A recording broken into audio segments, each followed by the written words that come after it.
చాలా క్యూట్‌గా ఉంది గదా కప్పు. సడెన్‌గా కింద పడి ఇలా పగిలిపోయిందనమాట. ఏం లేదు ఇలాంటి 2, 3 పగలగొట్టాడు మా బాబు. కాపోతే అందులో ఇదొక్కటి మిగిలింది.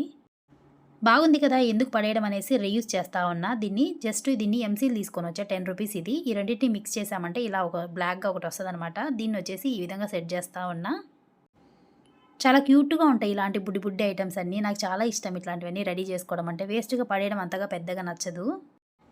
ఇది పైప్స్‌కి, ఏవైనా ప్లాస్టిక్ ఐటెమ్స్ బ్రేక్ అయిన వాటికి స్టిక్ చేసుకోవడానికి బాగా యూజ్ అవుతది. ఏవైనా కరెంట్ సామాన్లు అయి అమ్ముతారు కదా! ఆ షాపులలో అయితే అవైలబుల్ ఉంటది. దీని పేరు ఎంసీల్ అంటారు. నేను ఇలా యూజ్ చేస్తా ఉంటా అప్పుడప్పుడు. ఈ విధంగా మొత్తం ఒక చిన్న బొమ్మ రెడీ చేసుకొని ఇలా పెయింట్ వేసుకున్నా. ఫస్ట్ వైట్ కలర్ ఏసా మొత్తం కవర్ అవుతదనేసి. ఇది బాగా ఆరిన తర్వాత రెడ్, బ్లాక్ కలర్‌తో ఈ విధంగా వేసేసుకున్నా. దీన్ని కూడా బాగా ఆరనివ్వాలి. ఆరిన తర్వాత ఇందులో కొంచెం బియ్యం అయితే వేసుకుంటున్నా, స్టోర్ బియ్యము.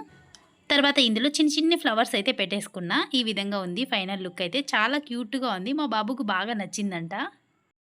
మనం ఎక్కడైనా షోకేస్‌లో గాని అట్లా పెట్టుకున్నా కూడా కొంచెం డిఫరెంట్‌గా ఉంటది. వేస్ట్‌గా పడేసేదానికంటే ఈ విధంగా రీయూజ్ చేసుకున్నామనుకోండి చూడడానికి చాలా బావుంటది. అలాగే మనమే ప్రిపేర్ చేసుకున్నామన్న ఒక హ్యాపీనెస్ ఉంటది. మీకెలా అనిపించిందో కామెంట్ చేయండి.